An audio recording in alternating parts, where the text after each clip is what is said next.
એક મહત્વના સમાચાર પ્રાપ્ત થઈ રહ્યા છે। બીઝેડ ગ્રુપને લઈને સૌથી મોટો ખુલાસો। ભૂતકાળમાં એફએક્સ ટ્રેડિંગ કંપનીમાં ભૂપેન્દ્રસિંહ કામ કરતો હોવાનો ખુલાસો થયો છે। એફએક્સ ટ્રેડિંગ નામની કંપનીમાં ભૂપેન્દ્રસિંહ ભૂતકાળમાં કામ કરતો હતો। ભૂતકાળમાં એફએક્સ ટ્રેડિંગ કંપનીમાં ભૂપેન્દ્રસિંહ કામ કરતો હોવાનો ખુલાસો થયો છે। હજી પણ આ સમગ્ર મામલે તપાસ ચાલુ છે અને હજી પણ મોટા ખુલાસા સમગ્ર કેસમાં થાય તેવી પૂરેપૂરી શક્યતા છે। એમવે નામની કંપનીમાં એજન્ટ તરીકે ભૂપેન્દ્રસિંહ કામ કરી ચૂક્યો છે।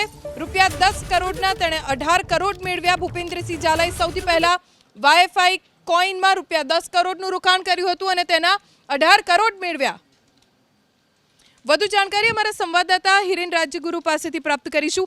હિરેન, એક બાદ એક ભૂપેન્દ્રસિંહ ઝાલાની કરતૂતો સામે આવી રહી છે। વધુ એક ખુલાસો ભૂતકાળને લઈને શું વિગતો?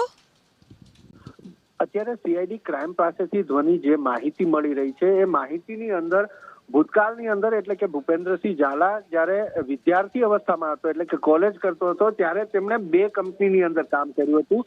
એક ઇન્ટરનેશનલ માર્કેટિંગ કંપની જે એમવે છે એની અંદર એજન્ટ તરીકે કામ કરી ચૂક્યો છે અને બીજી અમદાવાદની એફએક્સ ટ્રેડિંગ કરીને કંપની છે એની અંદર એમણે કામ કર્યું હતું। આ બંને કંપનીની જે સ્ટ્રેટેજી હતી, જે રીત હતી, એ બંનેનું મિક્સઅપ કરી અને એણે પોતાની કંપની શરૂ કરી હતી। જો કે એમણે આ કંપની શરૂ કરી એ પહેલા કોરોના કાળ દરમિયાન એમની પાસે રૂપિયા 18 કરોડનું ભંડોળ હતું।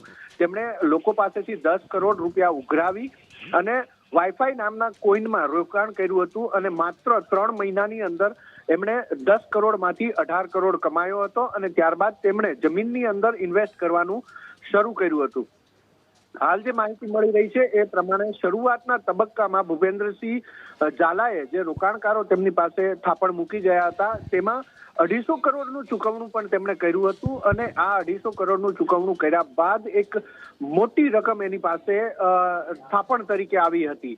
હજુ એમને 100 કરોડ રૂપિયા ચૂકવવાના બાકી છે।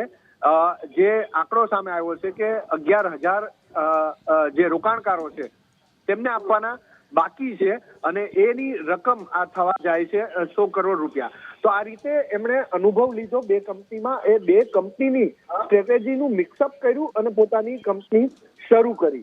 તો આ રીતે ભૂપેન્દ્રસિંહ ઝાલા કોલેજ કાળથી જ આગળ વધતો હતો। આ રીતના લોકોને છેતરવા માટે થઈ અને અંતે તેમણે લોકોને આ એક મોટી રકમની અંદર છેતર્યા છે। લોકોના કરોડો રૂપિયા તેમણે લીધા છે અને મોટા ભાગનું રોકાણ તેમનું છે એ રોકાણ પ્રોપર્ટીની અંદર છે, મિલકતો તેમણે વસાવી છે। જ્યાં સુધી ડિજિટલ કરન્સીની વાત છે તો અત્યાર સુધી જે માહિતી સામે આવી છે એમાં ડિજિટલ કરન્સીમાં હાલ ભૂપેન્દ્રસિંહ ઝાલાના એકાઉન્ટમાં એટલી મોટી રકમ નથી।